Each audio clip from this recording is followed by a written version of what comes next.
Thank you so much. Very nice. So what I'm going to do is pass it to our two panelists that are here right now. We're going to have hopefully one more joining us soon, um, and kind of let them kind of lead the way because I think it's really important that they are the ones. And there's Becca, joining kind of the group and letting them kind of tell their story. So again, we have our three panelists tonight. We have Mookie, who is here tonight. We have Ellie, and then we have Becca. So Mookie, I'm going to let you kind of lead, and then you can popcorn it to Ellie, and then Ellie can popcorn it to Becca. But Mookie, if you can kind of just introduce yourself, tell us a little bit about you, how old you are, how many siblings you have, and when was your sibling with epilepsy diagnosed, and how old is your sibling now? All right, sounds good. Thanks, Christine. You're Hi, welcome. everyone. I'm Mookie. I am 23, and my younger brother Zor is 21. He has Dravet syndrome.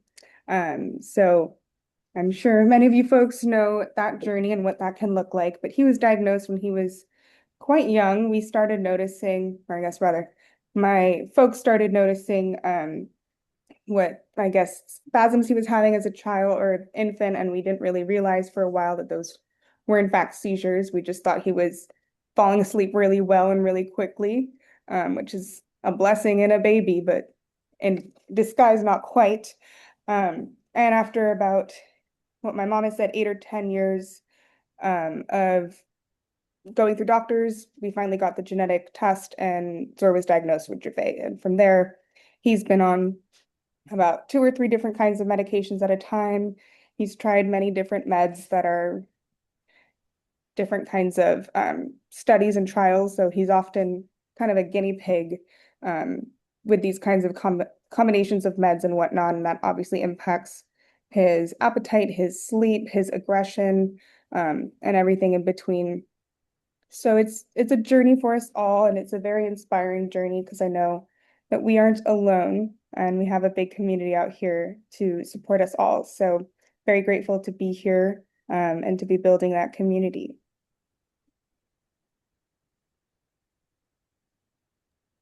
So my name is Ellie. I'm 15 years old, and I have a brother named Cooper who has epilepsy. He was diagnosed when he was around 3 years old. I think we started noticing like symptoms of epilepsy when he was around two-ish. He had started having seizures or just kind of staring off in the distance, which we didn't really know what that really meant at the time. I mean, we just thought it was being a kid, like daydreaming, all that kind of stuff. And then I remember the first day he really had a seizure. It was in my mom's car. It freaked my mom out, but he's currently 12 years old now. He's had two major brain surgeries since then. He's been through many medications, many doctors, hospital visits, but he's doing great right now. I don't know if Becca's gonna have any luck joining us. So Mookie and Ellie, if you want to just continue with the questions, and Christine, if you don't mind continuing to ask them while I'm still trying to help her. You're on mute, Christine. I see that. Oops.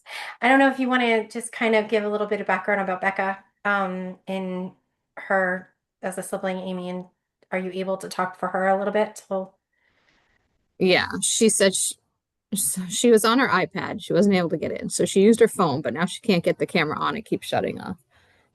I don't know if I asked to unmute her and she can't, I don't know. Anyways, so my daughter, Becca, is 21 years old. She'll be 22 in March. And her sibling, Isaiah, is 14. And when Isaiah was 16 months old, he was diagnosed also with Dravet syndrome, the same as Mookie's brother, Zor.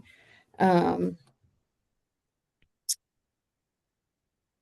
Sorry, I'm distracted no, trying to that's help okay. her on my phone. No worries. Thanks. Um, we adopted Isaiah when he was 9 months old, and about a year or two later, Becca joined our family when she was 9 years old. So she has been living with her brother since then, but this is her third year of college. Ugh, I can't believe that.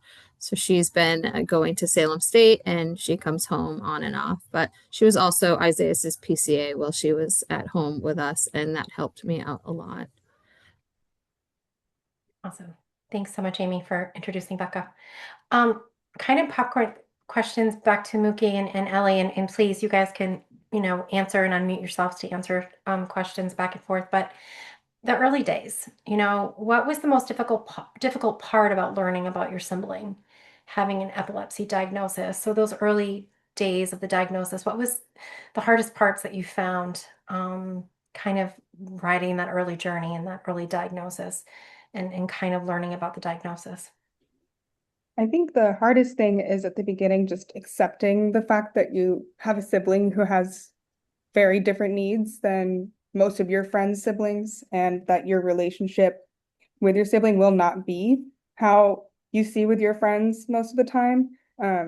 It can be a hard pill to swallow, but it's also a beautiful one. There's different sides to every story, and I think with Zora, I'm really grateful to say that I found a lot of inspiration in his story and ways to help other people through that. But it took a long time to get here. At first, you just feel helpless and out of control, um, which are really difficult to deal with when your sibling of 2 years younger than you is on the ground bleeding out from a seizure they had, and you have no way to help them or control that from happening again. So it's a harsh reality, but it's a real one. I think the most challenging part for Cooper or my family was that I was 7 at the time when he was diagnosed, and I mean, it was hard to explain to a 7-year-old what's going on with their brother. Like, he'd shake and then he'd fall asleep. Like, how do you explain that to someone at the age when they're curious and I mean, I know one of my major concerns was I asked if it was contagious. I think I was really scared that I was going to get sick. But I mean, my parents, again, like, it was just a struggle to be able to explain it to someone that doesn't understand fully what was going on. Can you hear me? Yes, we can, Okay. Becca. Um, Hi. I would say from the earlier days, what was most difficult was what both of you guys were also saying. Just not fully understanding what was going on and then learning how to adapt and learning like how to help and like what your role is, like when your sibling does have a seizure or triggers and like working around that and all the like trial and error of everything. Thanks, guys.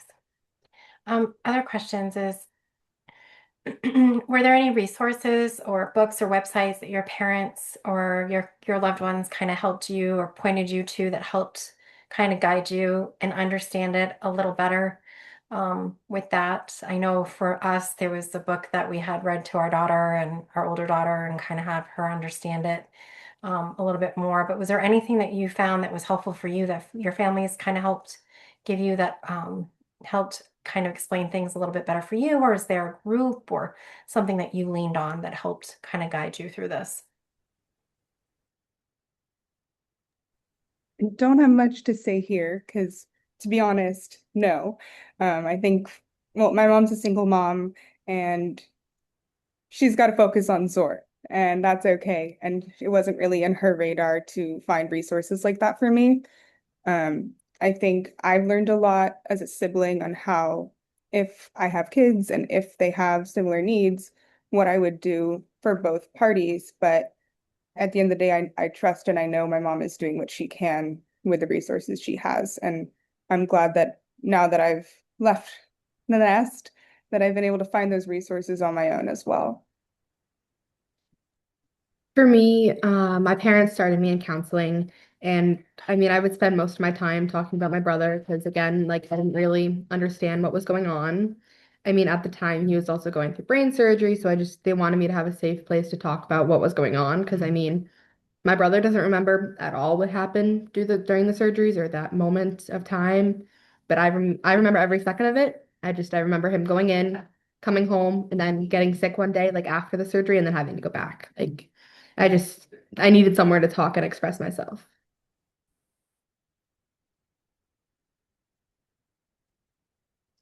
A big thing that helped me personally that my family was able to find was through the Epilepsy Foundation, writing with and like texting with a pen pal. And her brother also had epilepsy, so after Isaiah would have a seizure or anything like that, she'd be the first person I would talk to, and we would be able to like give support to each other. And I felt like she was someone who like really understood what like I was going through, what my family was going through, and she like saw it with her brother. And it was a really good like connection that we made through that. Just want to make a correction there. That was actually through the Gervais Syndrome Foundation. Becca made that connection. A mom had put it out on the Gervais support group looking for another sibling around the same age, and that's how I found it. Which is funny because our Christmas tree is still up and we were putting ornaments up, and my husband goes, "Who is this?" And it's a picture of that girl. And she made an ornament for Becca one year when they first became pen pals. And it's a picture of her and a picture of Becca. So just wanted to add that little bit. Sorry. No, thank Christine, you. you keep muting too. We're having so many technical. It's that ice is like affecting everyone's technical with the ice storm this morning and the Think so. delays and The all that weather. stuff. Yes, Oh, no, it's okay. We're all good. We're all here. So that's all that matters. Um, I know too, like when you guys talked about like the early days too and kind of accepting, I'll never forget that acceptance, Mookie, when you talked about it, is such a big piece. I remember for my daughter when she was early teenager, she had said how that she had to realize like it was hard for her because she had friends who had siblings. And she realized that she was never going to have that relationship like her friends had with their siblings, because it was very different. And Delia was always going to be very different and very young, and never be that, that sister relationship that she, not that, but the sister relationship she has now is so special. And it's such a beautiful bond. And I almost feel it's a tighter bond. And I know that's kind of crazy to say, but it's so tight. Um, the two of them think on the same wavelength sometimes. But they are so tight together, even though Delia is much younger and acts younger for her age. But again, it took a while. Like Mookie said, I resonate with that because it did. It took a long time to get to that part. But again, that connection and that relationship they have now is just so strong, and it's a beautiful, beautiful relationship. It's different. It's not like it would be with another, but it's definitely their relationship, and it's a beautiful one. Um, your feelings. One of the things that we've learned, and through studies, and we're learning more and more now, is that one of the biggest pieces to come out that we're learning with siblings is anxiety. That's a big diagnosis that a lot of siblings have, and that they have a diagnosis of anxiety. Talking about that and about your, kind of your mental health and your pieces through that. Um, have you ever found, yourself and your emotions and needing, or did you ever have, how did that affect your relationships or your mental health? I know, Ellie, you talked about how you reached out to, mental health for help with therapy, which is so important. My daughter did too, and my daughter does have anxiety. And we know that that is obviously from her sister, that PTSD, right? It's such a big piece. Um, how about you guys? I mean, how has that been for you? And do you find that you've kind of, not unscathed, right? Not unmarked by everything. And how have you been able to deal with that? Because it's so hard and it can be so difficult sometimes. Yeah, thanks for that.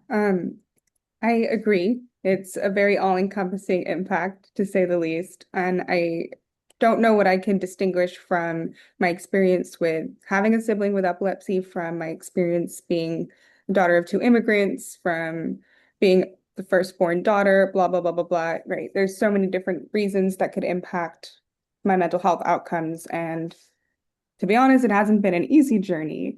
I've learned a lot from the journey. And I think I don't know. I talked about this a little bit at our last panel, but one big thing that comes up a lot, I think, is the lack of control. And for me, in many other ways as well, I have OCD, and I think that becomes a big problem with this, where you can't predict these scenarios, you can't control them. And I remember being younger, and if Sora had a seizure while we were, per se, like on a trip or something on vacation, and we had a plan of all these things we needed and wanted to do and Zor had a seizure, I had a really hard time mentally coping with the fact that the plan was changing. And that itself for me is very difficult to just deal with plans changing on a whim. And I think we faced one of the most possibly random impactful events that can happen. So that's been very tough. I mean, not to be morbid, but to be realistic, I do think about a lot how I'm not with Zor right now. He's in California with my mom. I'm in Boston. I'm doing stuff at school. I'm building my career, which I need to do for myself and for Zor's future when my mom's not working anymore. Um, but to know that something can happen at any point at any time, and I have to be a flight and a call away, um, is really scary as a sibling, and the daughter of a single mom. Because if something happens to my mom as well, I don't know how things are going to go down there as well. Um, and so, yes, that's past, present, and for the future is what does Zora's future look like? What does my future look like? And this is not only impacting my mental health, but for relationships and people that I date and people that I bring into my life. That's something I have to talk about, right? Zora's always going to be there, and I want him to always be there and to always be a part of my family and our story. Um, that doesn't come with its own set of conversations. So, a little bit of everything, I guess.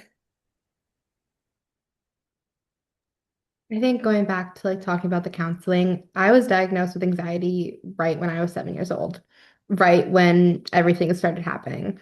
I mean, I'd start worrying more about my brother, worrying about what everything was happening. Like, I mean, not having my parents around as much because they were in and out of the hospital. I was also diagnosed with depression when I was 12 years old. I'm still struggling with it now. I think it's definitely taken a toll on my life because I mean, I take everything as like a negative toll. I will, even if it's a positive thing, I will always find a way to twist it into a negative way, negative perspective, and just, I mean, crush everything down. I mean, I'm always worrying about what life has to come. And I mean, I've been in therapy since I was 7 years old. I've been hospitalized for my mental health multiple times now. I mean, things that I found helpful. I mean, I try to keep myself busy so I'm not always constantly worrying. I mean, for me, constant, like having like a daily setup and like being able to get through the day knowing that okay, I have this time a day to worry, like to just take time for myself.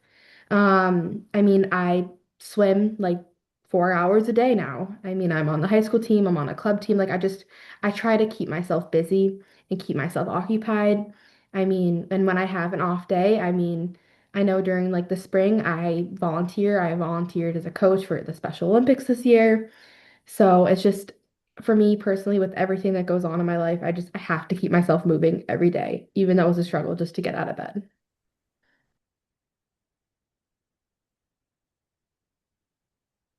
Becca. Hello. Hi.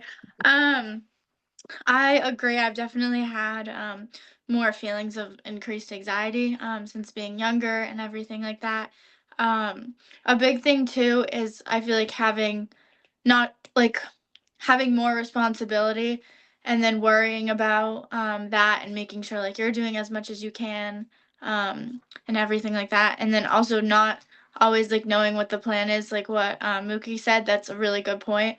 That personally always stresses me out, not having a plan. And I know like even now or like when I was younger, um and like my brother, if he would have a seizure or something, and then obviously our plans would change if we thought like he wasn't doing as good, and we had to keep more of an eye on him, everything like that, and being younger, not always like understanding that as much. So I would definitely say having feelings of like confusion and anxiety, and just feelings along the lines of that. And Becca, thank you for bringing that up too, because we know with epilepsy, it's not just the seizures, right? We know that with epilepsy, there's so many pieces, right? I know that Amy and I have both spoken about our children having very similar pieces of behavior, major behaviors. And my daughter escaping and being an escape artist when she was little and having to put locks at the top of the doors. And, and so there's so many comorbidities that also go along with epilepsy that, and it's not just the seizures, right? So there's so many other pieces. So it becomes really difficult. So thank you, Becca, for bringing that to light as well. Um, Another question that I wanted to definitely talk about and kind of talk about with you guys um, is also about the dynamics and the kind of that balance, right? So we know that the sibling, not because it's a choice, but we know that they sometimes do take up a lot of time and a lot of attention, a lot of doctor's appointments. Parents, our loved ones are constantly having to take them to this, to that. And we know that time can be hard, right? Because sometimes growing up, we might have felt like, well, what about me, right? Where am I? And there's this term that has now, which kind of I've been kind of learning about more, is called the glass sibling syndrome, where it describes the experience of a sibling whose brother or sister has significant medical, developmental, or behavioral needs, causing the family to focus or to shift, making the healthy sibling feel unseen, overlooked, or invisible. Though they often develop resilience and independence and caregiving skills, but also struggle with unexpressed emotions. Um, what are some things that you've done or tried to do? I know that for us, I've always tried to explain to Morgan and say, and she is not here tonight. She's actually on a plane to England, so she couldn't join us tonight. I've always tried to say to her, it's not the quantity and it's not the quality, it's the quality, right? It's not the quantity, it's not the amount of time I'm spending with Delia, but it's the quantity that I spend with, excuse me, the quality that I spend with you, because I'm spending a lot of time with Delia, but I'm spending it at doctor's appointments. But the time that I'm spending with you is time that I'm actually carving out of my time to actually make sure that I'm actually spending that time and doing something that's important for you. And that's a difference. So there is a difference between the two.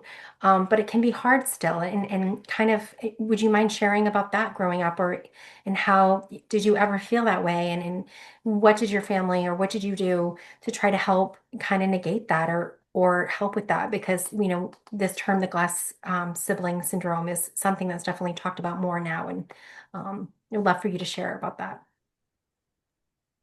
Yeah, that's such an interesting term. I remember my first girlfriend at the beginning of college told me about that term. I hadn't heard it before, and she was like, "That's so you." And I was like, "Oh my gosh, there's a term for this."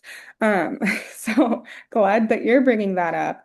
Um, I think also in my experiences in therapy, it's like been, oh my gosh, our light always just goes out. Um, college apartment things. It's like being parentified or kind of just taking on that role. And I think as again, firstborn daughter of an immigrant family, it's literally the first person in my family born in the United States. That's kind of already shoes that I wear, and on top of this adds to that. You raised a great point about quality versus quantity, and I think it also gets tricky when, like, my mom and I, one of the biggest issues we have actually is my relationship with Zor, because it's not exactly what she wants it to be, and it's not what I want it to be. And we just keep going back and forth. And I think a big contention point for us is Zor is not the most verbal kid out there. We don't expect him to be, but I think also with all the meds he's on, comprehending and expressing is really difficult for him. And it's easy when my mom's around because then he just looks to my mom, gets the answer that he needs. She'll basically feed him what he needs to say, and he'll say that, and that's it. Um, but then when you're trying to build your own relationship with your sibling, with that being the basis of communication, it's practically impossible. It gets really complicated there. So I think for me, it's just really hard to be able to build my own relationship with Zor explicitly because of the lack of communication and ways that we can share that.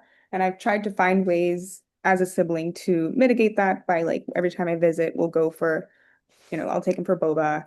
Or once we printed a bunch of the flyers out for the app that I'm building, and we posted that around all of our town together, which was really sweet to have Zor with me for that.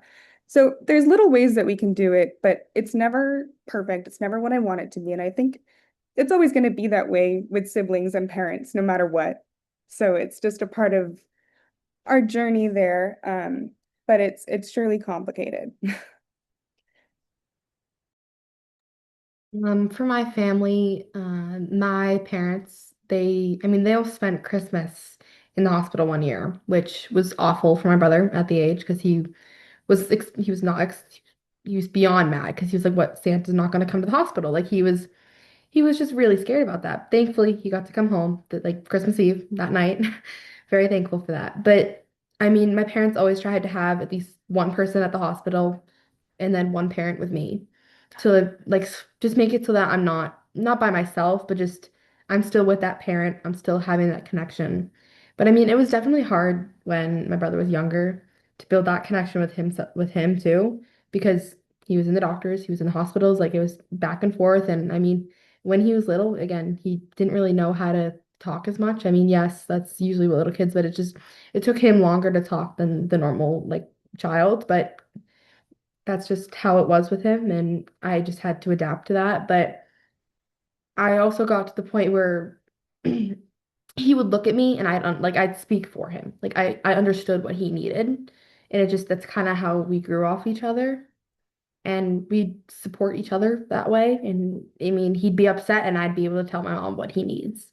But it was always like one parent is with one child. Like, and then they switch the next night. Like they're trying to keep it equal with even though he's in the hospital, but still again, like I was 7 years old, didn't understand why my parents weren't home. I was with my grandparents all day. I thought it was the best thing ever. But then, I mean, also, where's my mom?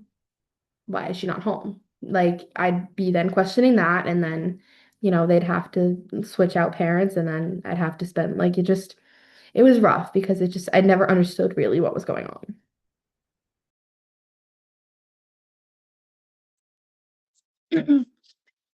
I agree. It is hard and everything. Not another point is having like I don't know if I'm like wording this in the like correct way, but I feel like some people when they think of like a sibling like relationship, they think of like I don't know, certain things and everything. And I know obviously like when your sibling has epilepsy, it's not going to look the same as what you might picture, what you might see in like movies and shows.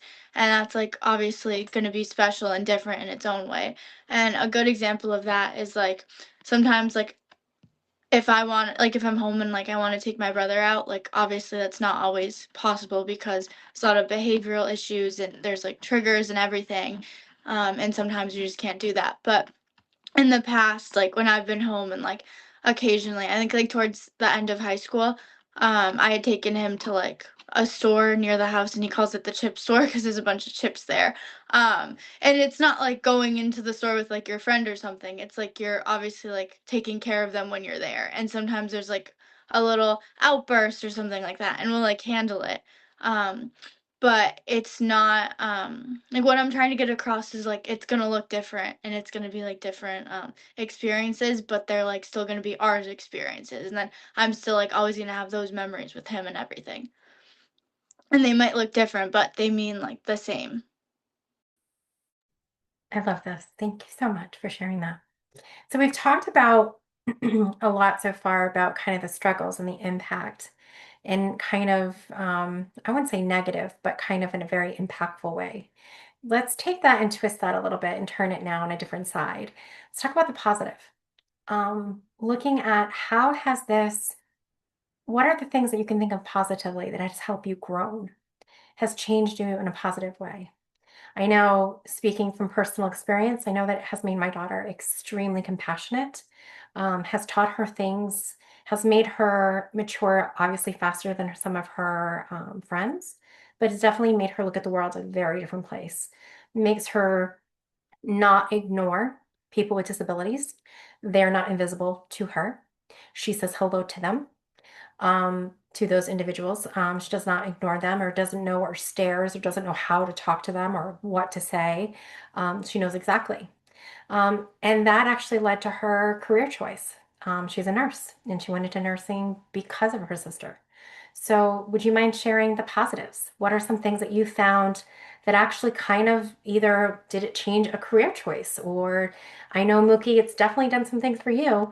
Um, can you share the positives and how this has actually, what has this done to change you in a positive way or made you stronger, more resilient?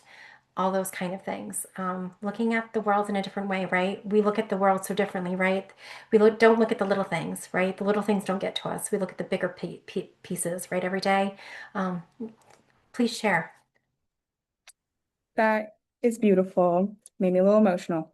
Um, yeah, I think that the ordinary person would look at our situations and feel a lot of pity and sadness. And I can see why, but I think in our shoes, it's so important to recognize that those emotions don't really take you too far when you're in our shoes.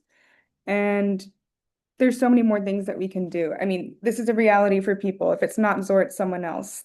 This is the reality of human beings, genetic variants, our adaptability as humans, right?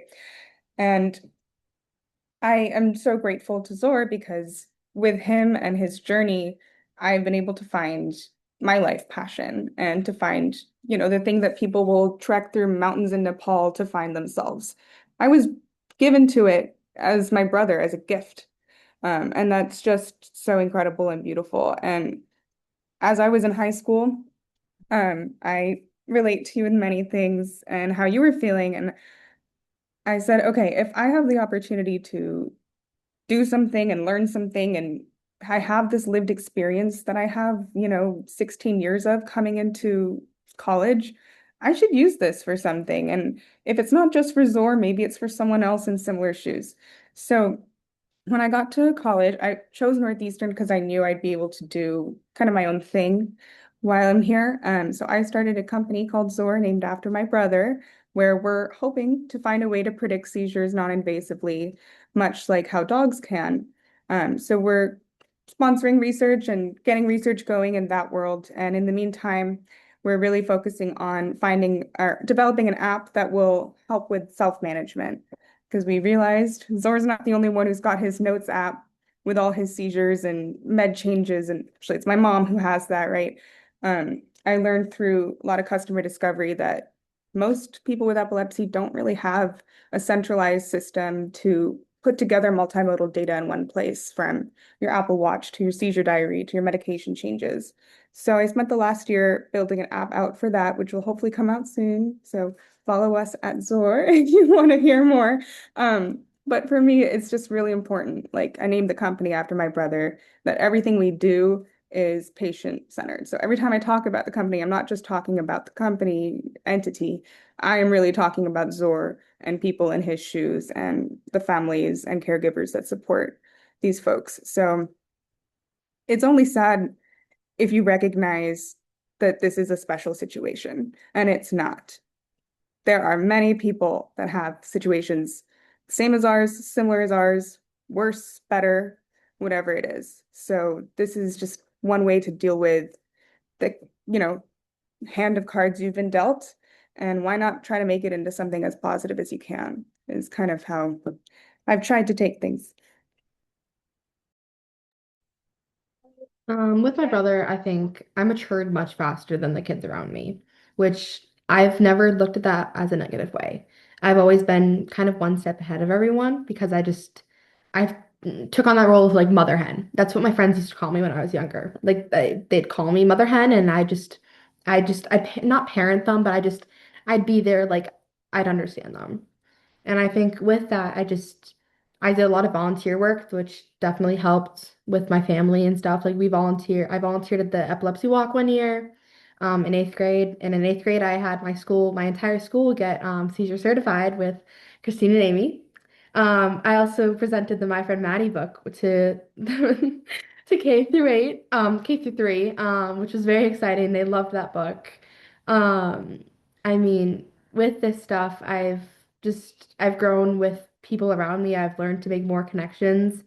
I mean, my brother was granted a wish from the Make-A-Wish Foundation of Massachusetts and Rhode Island, and from there, I was like, I also want to be part of that, like decision that helps kids get their wish. So I am now this year I'm a youth leadership council. I help with Make-A-Wish, and it's just it's always kind of pushed me more forward and just given me like a leeway to just the way I want to go with my life. And I mean, I've always been wanting to help others. I think this pushed me more.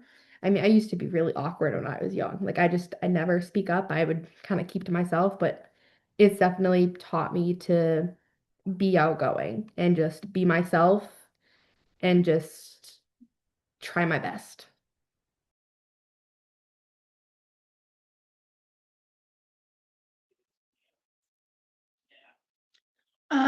I agree. I feel like it has definitely gotten me more involved as well.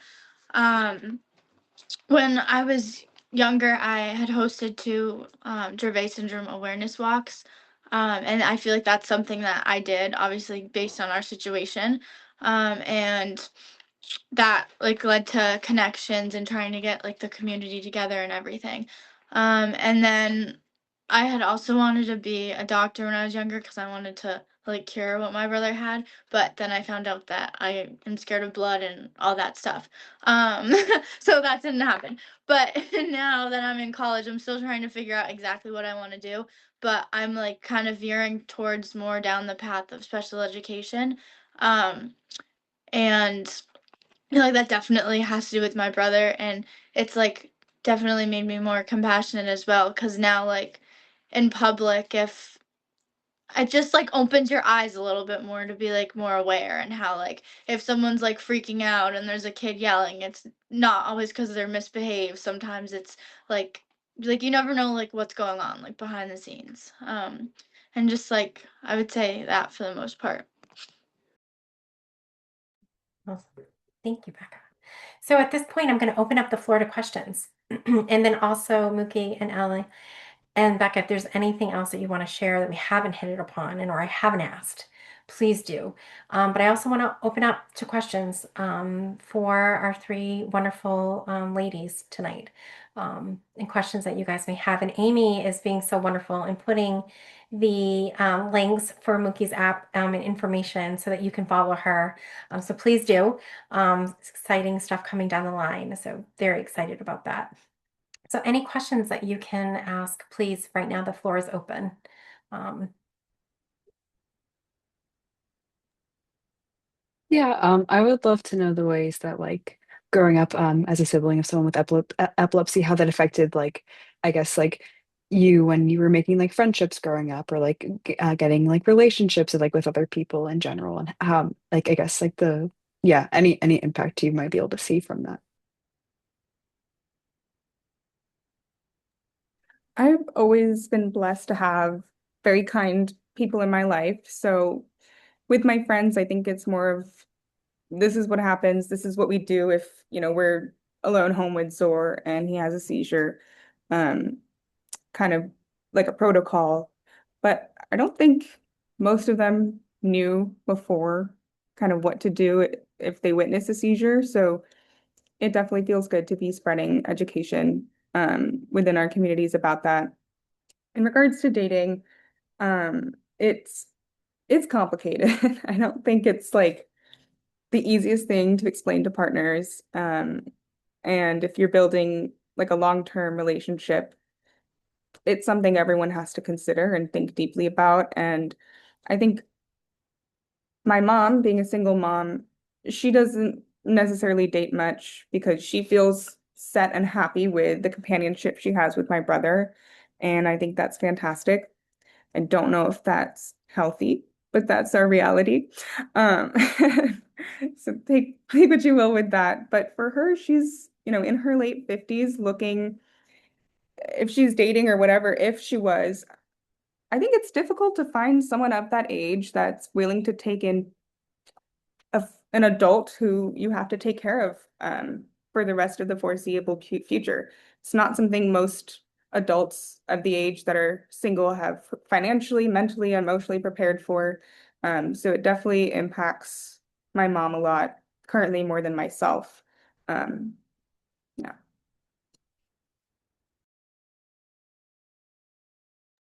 For me, I think definitely when I was younger and having friends, and even the question of like how, like, I mean, in elementary school, I remember being asked, how many siblings do you have? What's their name? What do they like to do? But I didn't really know what my brother liked to do because I never really got to be able to talk to him about it because he was always in doctor's appointments, always at the hospitals. I never got that true connection So, I mean, sometimes my answer would just be, oh, he has epilepsy. Like, I just kind of throw it out there blankly because I still at the young age, I didn't understand really what it was. But I mean, now that I do understand it, I mean, a lot of my friends actually understand it and like understand what to do if he has a seizure.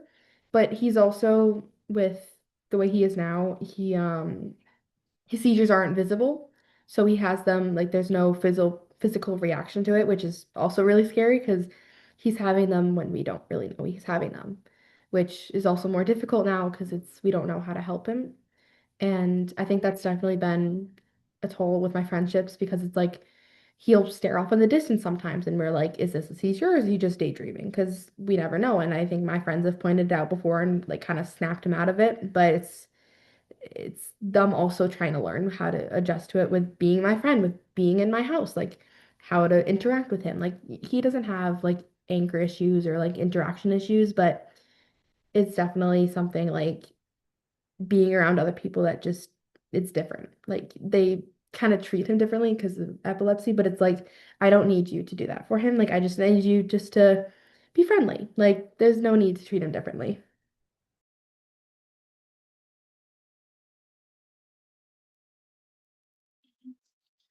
I've been blessed with having good people in my life and friends that like really understand.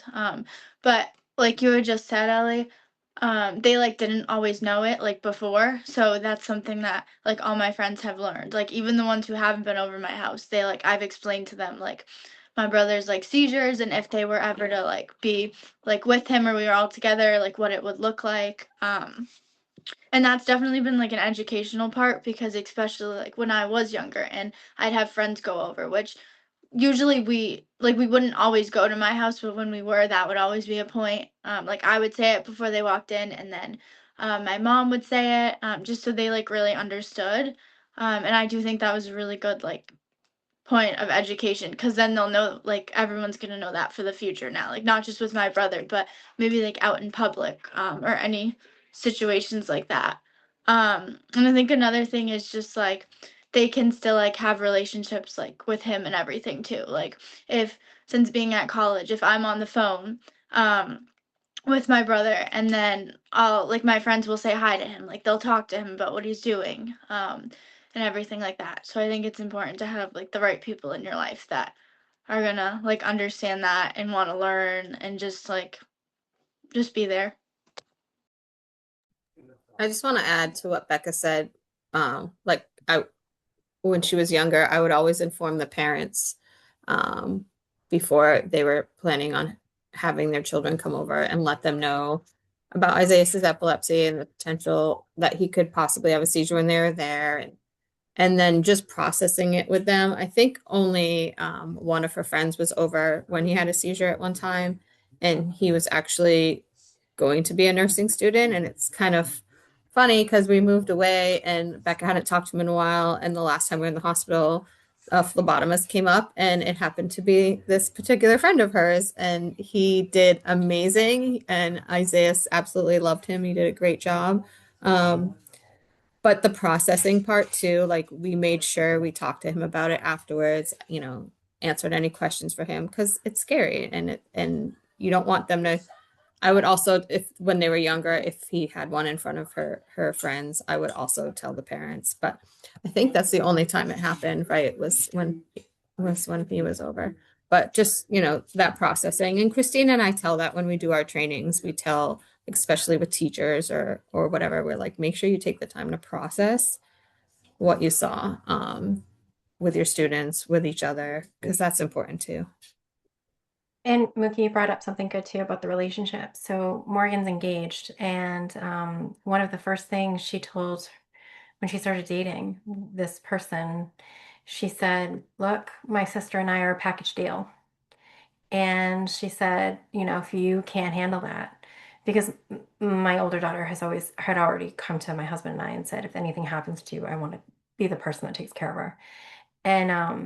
And so we have guardianship right now, but Morgan has second guardianship. So if anything happens to my husband and I, it immediately goes to Morgan. But she had to put it right out there right in the beginning, kind of like, so we talk about like in one of our panels for our NEEC conference about when do we talk about epilepsy? Like, right, when do you let you know you're dating somebody that you have epilepsy? And it's kind of like, when do you know that you know when you're a sibling that you're dating that you have a sibling with epilepsy and that you've got to let them know, right? She told him right out in the beginning, and she said, "Look, she says I'm a package deal. This is my sister. She's going to come along with us. She's always going to be with us. She's going to always live with us. Um, and if you can't take it, then oh well." It was kind of almost like her gauge to figure out, all right, is he going to run or is he going to stay? And he stayed. And when he was going to propose to my daughter, he actually asked Delia first if it was okay that he could ask her to marry her. And then he showed her first the ring. So in my eyes, I was like, okay, you won. You're good. We'll keep you. But again, I think it's hard. It's not easy, but she's had to go through a couple of frogs to find the prince. So again, I think you're right. It's hard. It's not easy. It's kind of like you have to bring it up and say, hey, the package deal is coming along, so you got to get on board or not, which can be really hard. Thank you, Nora, for bringing up such a great question. Any others for our panels? Hi, I'm Diani. I'm the new community health worker. I did have a question because I feel like you guys had so much experience and you guys have had like young, you guys found out that your sibling, was living with epilepsy. And I guess I kind of just want to know how would you describe your sibling outside of just of the epilepsy diagnosis? What are some like things that you admire or that they're good at? Well, I have a story for you. So, this past year, I think Amy's probably heard this like a million times from me, but Zor is really, really, really good at math. He has his things throughout his life that he like gets into them, memorizes every damn fact about it, goes in, and I mean that's the blessing of autism, right? It's amazing. And since he was like, I don't know, in his early first digits, like you could ask him any 2 by 2 multiplication and now 2 by 3 multiplication. He'll do it before you can put it into your calculator. Like literally every single time, he's never been wrong. And I always try to ask him like, "Sir, how did you get to that point?" Like I'm an engineer. I'm studying mechanical engineering. So I'm always like, how are you doing this before I can even do it with my fingers? It's incredible. And the Dravet Syndrome Foundation had a fundraiser last year. We need to take notes here. So maybe Zor can be our auctioneer of the year. But he he was invited on stage. We were kind of like the family this past year as like a highlight. Um, and I just posted the recording of that video in the chat oh, because I've seen it and it's amazing. oh my God, I have not seen this. I don't think Zor knows that he's up on the internet like that. He But is. that's very exciting. He went up there, he did a bunch of math problems, and the auctioneer was like, okay, who's going to match those numbers? And he made sure that those were big numbers. And Zor got over $10,000 donated to the foundation within like 5 minutes of just doing his math superpowers. So even though he can't really bring those skills into an accounting job, he can still make some damn money with it, which is great. Cooper has always been the kind of creative type. He's always working with his hands. I mean, this summer he dug a 4-foot hole in our backyard, which was lovely to have. Um, he was so proud of himself, but he's always with his hands. He's always I mean, past few years he's been growing a garden. He has a competition with my grandfather to see who can grow the biggest tomato. He has a green thumb, but he's definitely the past few years he's been working a lot with woodwork. He's made some gorgeous pieces around the house that just, it's like driftwood that has epoxy and sea glass in it. Like he tumbles his own glass. Like you'd be surprised for a 12-year-old to know how to use a chisel or a saw. Like it is so impressive. I mean, I could never personally do that. Like I think I'd be missing fingers if I ended up doing that. I mean, I remember one day he asked me to come down and help him, and I like skinned some skin off and I was like, oh, okay, I'm done with this. Like I can't do this anymore. Like I don't know how you were able to function and do this. Like I've never had a green thumb. I can never go near dirt. I hate the feel of it. And he's in it digging and he's always been outgoing, creative, and just he knows what he needs to do. And I mean, I can just look at my dining room and there's many different wood pieces in here and that. I mean, this past year he started selling them, and he was so proud of himself too. Like he'd spend hours and hours making them and then he'd sell them to make profit. And then he said that some part of the donation was going to go to the Epilepsy Foundation. So he was very proud of himself. I think that's a really good question. I really like that question. Um, I would say, like, aside from like describing him just how he is, my brother, he's very like loving and energetic. I feel like those are the two words that like come to mind. Um, with like the energy part, I feel like he's like always on the move. He's like always moving, running around, like always, always. He can't sit still. And when we were in the hospital with him when he was younger, and he was all hooked up to everything, and usually I feel like when you think of someone being hooked up in the hospital, they wouldn't want to run around, and he was like so eager to get everything off of him and run around, and even the nurses were impressed by it. And that just like goes with like his energy and all that. And on top of that, like the loving piece, he's obviously my little brother and he means the world to me. And when I'll be home, and then if my water's empty, he'll go pick it up and he'll be like, and then he'll fill it up for me, or like little things like that, or when I'm going to bed and then he'll turn on the fan and I'll be like, Isaiah, can you tuck me in? And then he will.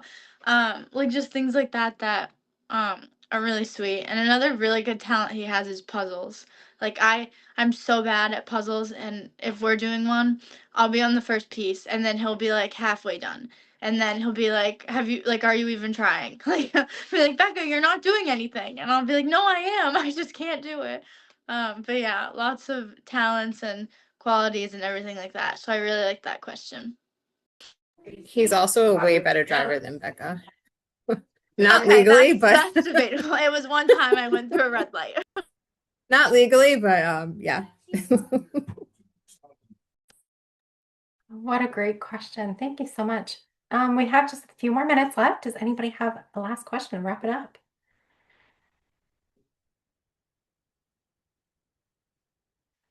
Well, I want to say thank you so much for our amazing young women that are here tonight, for Mookie, for Ellie, and for Becca. Thank you so much for taking the time out of your busy schedules to spend time tonight and sharing what it's like to be a sibling. I think a lot of the times, like I said, we overlook some of those other individuals that are in the family that are definitely impacted by epilepsy and how it impacts them. So thank you so much for being here tonight and sharing your story, and how it has impacted you on both sides of the coin that we talked about. And thank you for all of you for being here tonight and asking such great questions and being a part of our Wednesday night webinar series. Have a wonderful night, and don't forget to join us again for our next one that will be coming up. Amy, do we know which one that is off the top of my head? Christine, the week back with all these trainings I've been doing, you're gonna put me on the spot like that. I'm going to pull it up right now. I think I did. feel like it's the stigma one with Seth, but I could be wrong. It is actually, it's with Dr. Alicia Vitagliano. It's When Struggles Collide, a talk on epilepsy and suicide, and that's going to be on January 21st. So if you can join us and sign up for that, would be wonderful to have you guys join us up for that one as well. So yes, and we do have the one in Seth coming on February 11th, I believe, for that one, the epilepsy and stigma. So thank you guys so much for being here tonight, and we look forward to having you guys again on our next Wednesday webinar. Becca, you can stay on and show me Jimmy. That is such a cute cat. Oh my gosh. Thank you, everyone. Thank you so Thanks, much. Mookie.